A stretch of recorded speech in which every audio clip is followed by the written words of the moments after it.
अस्सलाम वालेकुम। उम्मीद करती हूँ कि सब खैरियत से होंगे और ठीक ठाक होंगे। आज का जो टॉपिक हम लोग डिस्कस करने जा रहे हैं वो है टेराटोजेंस।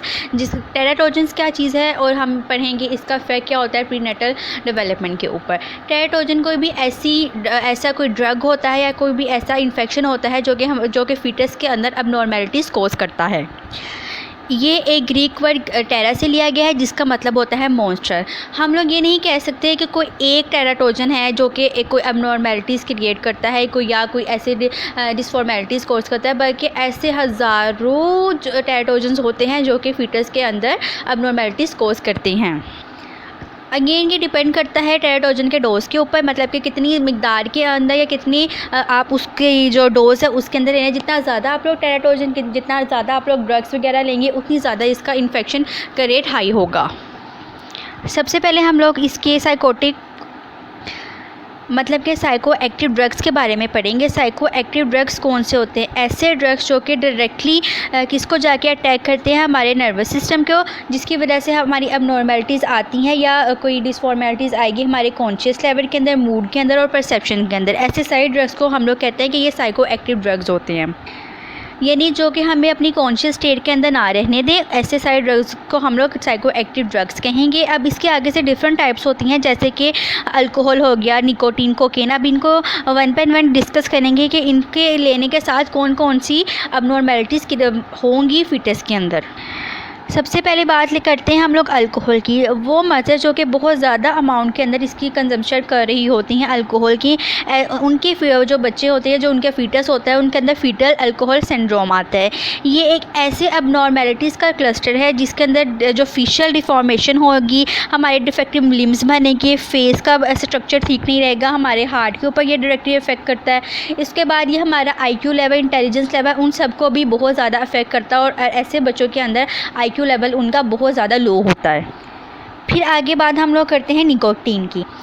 निकोटीन जो है वो ज़्यादातर हमारा सिगरेट में पाया जाता है। ऐसी वुमेंस जो कि सिगरेट को बहुत ज़्यादा उनका कंज्यूम करती हैं, तो इनके फीटल के अंदर क्या अबनॉर्मेलिटीज़ आएगी कि उनका रेस्पिरेटरी प्रॉब्लम बहुत ज़्यादा फेस करेंगे। अगर वो बेबी हो गया है तो उनका लो वेट होगा, न्यूनेटल डेथ होगी, मतलब कि ऐसे बेबी जिनकी 28 डेज़ बाद, मतलब पैदा होने के 28 डेज़ बाद डेथ हो जाए, उनको हम लोग कहते हैं कि वो न्यूनेटल डेथ है। उसके बाद इन लोगों के अंदर बहुत ज़्यादा वेट लो होगा।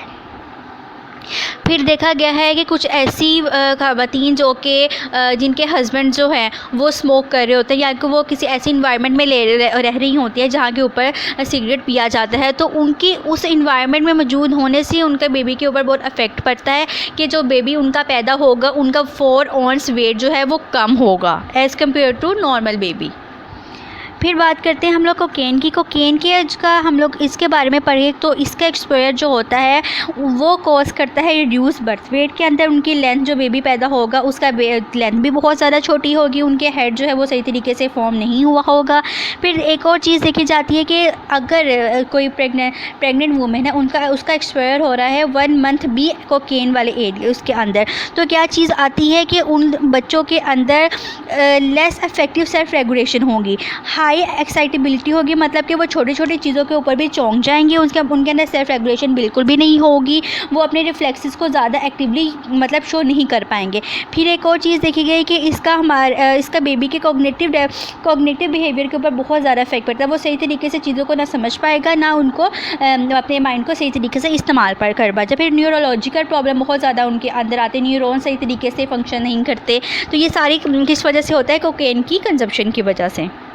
फिर हमारी एक चीज़ आती है मैरिजुआना। ये एक ऐसा ड्रग होता है जो कि ज़्यादा इसका इफेक्ट नहीं देखा गया, मतलब बट अगर कोई इसको कंज्यूम कर रहा है तो देखा गया है कि उनके बेबीज़ के अंदर क्या चीज़ आती है, वो उनका इंफॉर्मेशन प्रोसेसिंग जो होता है वो सही तरीके से काम नहीं कर, मतलब वो चीज़ों का सही तरीके से प्रोसेस नहीं कर पा रहे, तो उनका माइंड सही तरीके से एक्टिव नहीं होता और ऐसे में लोगों को जो मेमोरी है वो सही तरीके से चीज़ों को याद नहीं कर पाती। अगेन इनको आगे जाके डिफ़िकल्टीज़ आती हैं इनके स्कूल लेवल के अंदर, जहाँ के ऊपर इनको चीज़ों को याद करना पड़ता है। वो जो स्कीमास वगैरह था वो इन्फॉर्मेशन यूँ मतलब कि बनती है, ऐसे बेबीज़ में ये चीज़ की बहुत ज़्यादा प्रॉब्लम आएगी आगे जाके। फिर इरिटेबिलिटी इन लोगों के अंदर बहुत ज़्यादा होती है और अबनॉर्मल क्राई करेंगे, बगैर किसी वजह के रोने लग जाएंगे। इन लोगों की स्लीप का पैटर्न बहुत ज़्यादा डिस्टर्ब होगा। इन लोगों की मोटर मूवमेंट है वो नहीं होगी, मतलब ये सही तरीके से चल नहीं पाएंगे, इन लोगों को हाथ सही तरीके से हाथ नहीं मतलब कि यूज़ कर पाएंगे। फिर कुछ प्रिस्क्रिप्शन और नॉन प्रिस्क्रिप्टिव ड्रग होते हैं। ये कौन से होते हैं? प्रिस्क्रिप्शन ड्रग्स वो होते हैं जो कि डॉक्टर के मशवरे से या डॉक्टर अपनी वजह से देता है। जैसे कि कुछ डॉक्टर जो होते हैं वो प्रेगनेंसी के दौरान हमें दे देते हैं कि स्ट्रेप्टोमाइसिन, टेट्रासाइक्लिन, मतलब प्रेग्नेंट वुमेन को देंगे, और कुछ ऐसे हार्मोन्स देंगे जैसे कि एस्ट्रोजन बहुत ज़्यादा दिया जाता है, एक फॉलिक इन कोई मेडिसिन होती है वो दी जाती है। तो ये सारे के बारे जितने भी इस किस्म के भी जो वो मेडिसिन ले रही होती है उसका इफ़ेक्ट होता है बेबी की ग्रोथ के ऊपर। फिर एक ऐसे ड्रग्स आते हैं जो कि हम अपनी मर्ज़ी से ले रहे होते हैं बगैर डॉक्टर के मशवरे से, उसका बहुत ज़्यादा इफेक्ट होता है। मतलब कि जैसे किसी को सर दर्द हुआ है तो उसने अपनी मर्ज़ी से डिस्प्रिन ले लिया। इन सारी चीज़ों का जो प्रेग्नेंट वूमेन है खुद अपनी मर्ज़ी से लेती है, इसका इफेक्ट बहुत ज़्यादा होगा बेबी की ग्रोथ के ऊपर। और देखा गया है कि कैफ़ीन जो कि मोस्टली पाई जाती है कॉफ़ी के अंदर, अगर देखा गया है कि उनके जो बेबीज़ आते हैं जो काफ़ी ज़्यादा अमाउंट के अंदर कैफ़ीन कंज्यूम कर रही होते हैं, उन लोगों के बेबीज़ का वेट बहुत ज़्यादा लो होता